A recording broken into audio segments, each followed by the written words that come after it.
அதனாலதான் அன்னைக்கு சுடுகாட்டுல இருந்த 2 பிணங்களுக்கு சக்தி கொடுத்து அந்த ஊருக்கு அனுப்பி வச்சுன்னு சொன்னான். அன்னைக்கு ஊருக்குள்ள வந்தது பிணம்னு தெரியாம தலைவரும் அந்த ஊருக்குள்ள சர்க்கஸ் ஷோ நடத்த அனுமதி கொடுத்தாரு.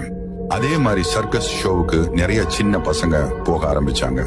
அப்படி போன பசங்களோட ஒவ்வொருத்தர் தலையையும் வெட்டி ராத்திரி யாருக்கும் தெரியாம அந்த வீட்டுக்கு பின்னாடி இருந்த கிணத்துல போட்டு சூனியம் பண்ண ஆரம்பிச்சாங்க. இதெல்லாம் சரியா நடந்துட்டு இருக்கும் போதுதான் அந்த ஊர் தலைவர் ஒரு நாள் ராத்திரி அவங்க பண்றதெல்லாம் பார்த்துட்டாரு. அன்னைக்கு நான் தான் அவர் கொன்னன்னு சொன்ன அந்த சூனியக்காரி. இதெல்லாம் சொன்ன உடனே அவ மறைஞ்சிட்டான். ஆனா இப்ப அந்த சூனியக்காரி சொன்ன விஷயத்துல குருவுக்கு சந்தேகமா இருக்கு. அவ ஏன் நடந்த எல்லா விஷயத்தையும் இவர்கிட்ட சொல்லணும்? அதுக்கு முன்னாடி அன்னைக்கு சாத்தான் பட்டியல இருந்து குரு ஒரு மலைக்கு தவம் செய்ய போறாருன்னு நினைச்சிட்டு இருந்தோம். ஆனா வெளியூர்ல இருந்து சில மக்கள் வந்து அவங்க ஊருக்குள்ள தினமும் மர்மமான முறையில சின்ன பசங்க காணாம போறாங்கன்னு சொல்லி கூப்பிட்டதுனாலதான் அமாவாசை வரை இன்னும் 2 நாள் தான் இருக்கு.